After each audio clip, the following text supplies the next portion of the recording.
You ask any property investor out there, one of the worst things where you go over budget, over time, and out of control is during the refurbishment. And in this video, I'm going to be breaking down a full end-to-end process of what happens from when you get the keys in your hand to the tenant moving in, so you can be on time, on budget, and moving on to your next property investment.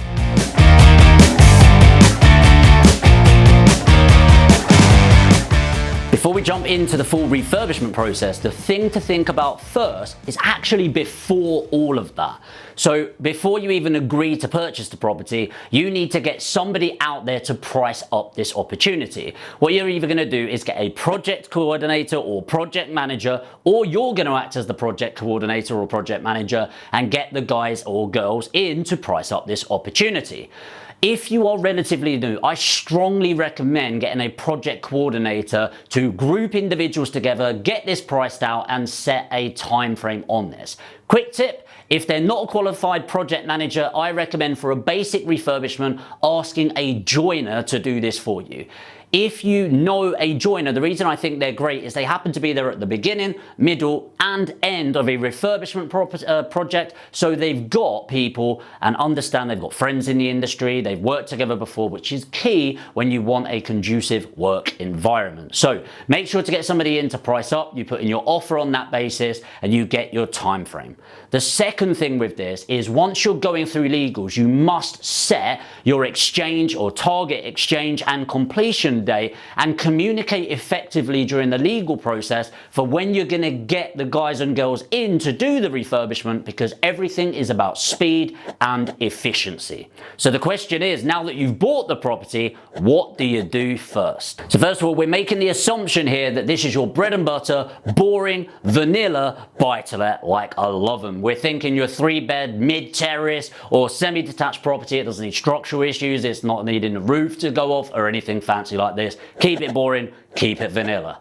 The first thing that we're going to be doing is ripping out the old. So all of your internal fixtures and fittings with this. So any door frames that need to come out, think anything messy, any sort of walls need to be knocked down. Remember, not structural. This is what's going to happen. Think skips. Now the problem with skips is it's a lot of guesswork, but you do quickly work out how many skips, but your joiner should be able to give you an indication. So with skips, if they tell you it's going to be 3 skips, I'd say 4, okay? And over time, you will get better and better. But before you can even look at refurbishing the place, everything needs to come out and get destroyed.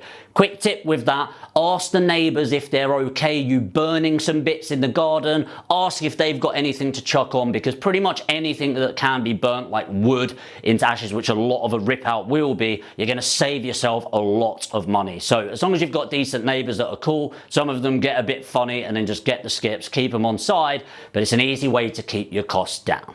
So now that everything's ripped out, what we're going to look at is your first fix. So this is going to be your joinery going in, so any stud walls that go out, any door frames that need mapping out, and of course plumbing and electric. So first fix for your plumbing will be all of your cold feeds, your hot feeds, where's the toilet going to go, all of those sort of things.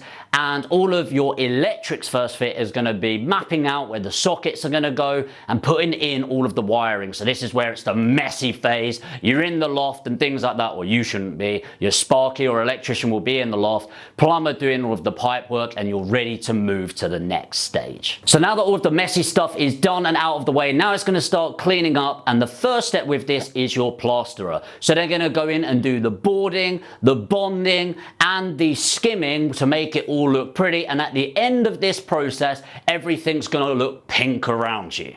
And we're going to move on to the first phase of the paint. So this stage of painting is called a mist coat, and essentially what this is a spray on, okay? So it's a whitewash, not thickly painted, and essentially it's just giving it that coat. It's also a really great opportunity to see the quality of the plastering. So it's really going to reveal any blemishes that you're going to need to get your plasterer back in and say, look, that's not good enough, that's bumpy, you need to smooth that out. Because ultimately, if you are getting the place plastered and skimmed, you are going to notice those bits in there.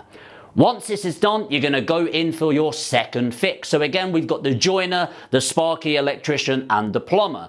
Now this is where they're going to put in the majority of the stuff. So the kitchen utensils, the taps, the plugs, the sockets, and the lighting's going to go in now, ready to start really cleaning up ship. So now it's all together, the bathroom's in, the kitchen's in, it should look pretty clean, and now people are really visualizing this as a home that somebody will actually be moving into.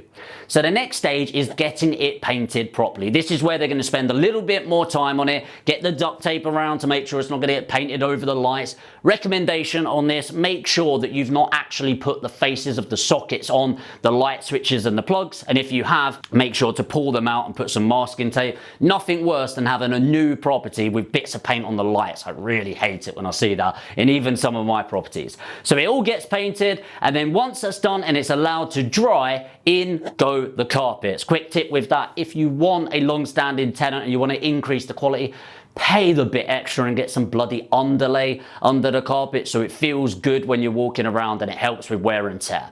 So get it painted first before you put in the carpets. Hopefully that's fairly obvious, but people get it so wrong. And then once the carpets go down, the final bits of the property are about to get done. So this is where in some properties, not most, but you're going to have a third fix. This is really only in higher end areas. For example, if in your kitchen you're going to have a granite worktop, just for example, you don't want to go around painting everything or doing any final bits, and that could get on and ruin it. So what you would do with the high-end parts of that, you would do all of the painting and carpeting first and then go in and do those final touches. The final bit of the internals is going to be snagging. Now, what is snagging? It's basically fixing all of the bits that should have been done already. Now, people's idea of quality is different. For example, you're going to have your joiners, painters, everyone in the property, and at this stage they just want to finish the job and move on to the next one once they've got paid. The reality is I would expect another few £100, another couple of days of snagging to go in there. So little bits where they've not finished putting some sealant around the windows, or that patch just isn't painted to a high enough quality. Those little bits. I have my own build team, so they do this for me, but if you don't, I strongly recommend that it needs to be you that goes around the property, because let's face it, nobody's going to care about your property more than you. What I recommend is hold back around 5% of the bill, and that gets signed off at the end to release that money, because you shouldn't be paying for basic snagging at the end. They should have been doing it to a high quality. It helps educate them to the best level so they understand the quality you expect, and they're more likely to get a great job done to get that final 5% of the bill on that. So make sure it's done. Now, only at this stage would I then do the gardening. So assuming that it didn't need a load of work or anything like that, people forget the garden. I'd expect another £750 to £1,500 for the garden to get it cut. Maybe it needs a bit of digging, bit of gravel put down to tidy it up. The two reasons I like doing it at the end is, number one, grass grows. So people do it at the beginning and then it's overgrown by the end of the project. So I'd rather leave it to the last possible minute before I get it listed on to sell or to rent out. The other reason is I've got set budgets for my refurbishment, and I actually like using that budget. And I think a garden is one of those places that if you've got an extra few £100, I like to spend it because it makes it more inviting, but I'd rather the money go on the internals rather than the garden. So as I get to the end of the project, I know exactly what budget I've got. So if I'm a couple of £100 over on my refurb, it means I've got the set budget to do that. And if I'm under, it means I've got a bit more money to play with to really tart up the place and get it going moving forward. The great thing is I've got a little gift for you to help you out. So 2 quick tips before I get there. Number 1, a contingency. The contingency will depend on the complexity of the project and how long you've been doing this. If it's your bread and butter and you've done a couple, I allow for a 5% contingency, which is usually plenty. A contingency, by the way, is if you've got a £15,000 refurbishment, maybe have another £750 allocated, which represents 5% of that, for little things that go wrong, price increases in labour, at the moment materials gone up dramatically. Or if you're new to this, I'd allocate a 10%, which is 1,500, 1,500. You might think, bloody hell, that's a lot of money. I can near guarantee you're going to spend it. What I'd also allow is a contingency on the timeline. So if you get told it will take you a month, maybe add in an extra week, okay? So pretty much any timeline that I get told, I'd add in a week or two, because things happen. And you might think, well, how can it go over? It's a set thing, amount of days. Well, no, all it takes is somebody getting ill, especially right now with we know what going around, yeah? It could take somebody taking an extra day, but somebody was allocated to come then and now they can't because they've got another job to go to. People aren't waiting around just to do your work. If things get delayed by 2 days, it's not just 2 days. They might need to come and move another job first in order to make sure they're making money. So always add an extra week or two. In terms of how long this refurbishment would take, I think your bread and butter, boring, vanilla buy-to-let that's a 3-bed terrace or semi-detached, I reckon you can get in and out within 8 weeks max if you do this in the right order.